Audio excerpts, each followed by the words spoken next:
Hi dear students, today we are going to talk about immune system. In this lecture, we are going to have an introduction to immune system, then we are going to study the rules of immune system in our body, and finally, we are going to study the classification of immune system. As initiation, we can say that the word immunity means freedom from diseases, and it's defined as resistance offered by the host against microorganisms or any other foreign substances entering our body. Immune system has several rules, important rules inside our body, like defense against microbes, defense against the growth of tumor cells, like by killing them or by stopping the process of growth in them, maintaining homeostasis, like destruction of abnormal or dead cells. For example, these dead cells can be red blood cells, white blood cells, or antigen antibody complexes that are inside our body. Immune system include organs, cells, and molecules. Immune system organs are like tonsils or adenoids, thymus, lymph nodes, spleen, Peyer's patches, appendix, lymphatic vessels, and bone marrow. Immune system cells are including lymphocytes, for example, T cells, B cells, plasma cells, natural killer cells, and macrophages and monocytes, and also some granulocytes like neutrophil, eosinophil, and basophils. Each of them has their own functions. And basically by engulfing the foreign microbe or by identifying them, they can work in immunity. Immune system molecules are including antibodies, complements, cytokines, interleukins, interferons. Immunity can broadly classified into two groups, innate and acquired. Innate immunity is type of immunity that we have it since birth, and acquired immunity is type of immunity that we are gaining it during our lifetime. We are going to talk about each of them specifically, starting with innate immunity. Innate immunity is based on genetic makeup. Since we said we have it since birth, so the codings of innate immunity is in our genetic background. They relies on already formed components. They cannot produce new cells, new antibodies in order to fight with foreign substances. They fight with already formed soldiers that they have got.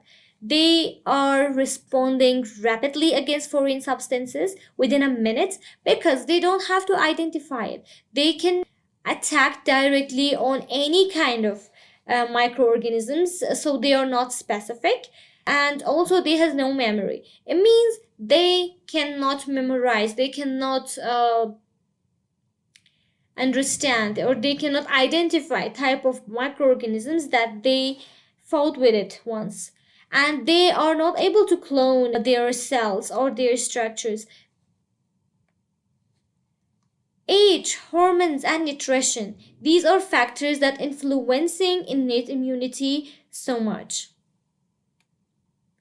Components of innate immunity include surfaces and chemical barriers, which is making the skin, layers and inflammation, phagocytes or cells, which are responsible to engulf microorganisms or pathogens, antimicrobial proteins that are identifying and killing pathogens, like complement and interferons. The next type of immunity that we are going to talk about is acquired or adaptive immunity.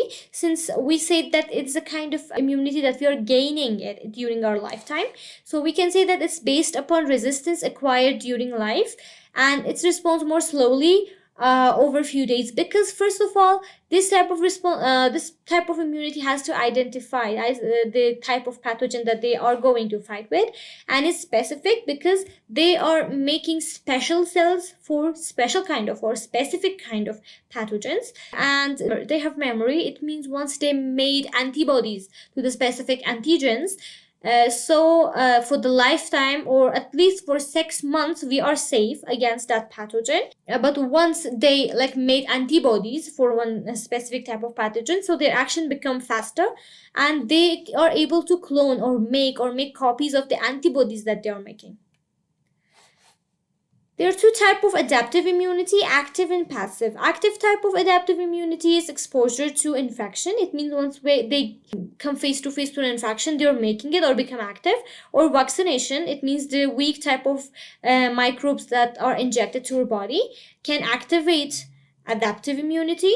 And the second type of immunity is adaptive immunity is passive immunity. For example, the types of passive immunity are transplacental. It means kinds of antibodies that babies are receiving from the placenta of their mother, and plasma. For example, by injecting plasma of one person, you can get some antibodies. Or breastfeeding, kind of antibodies that are passing from mother to the baby during breastfeeding.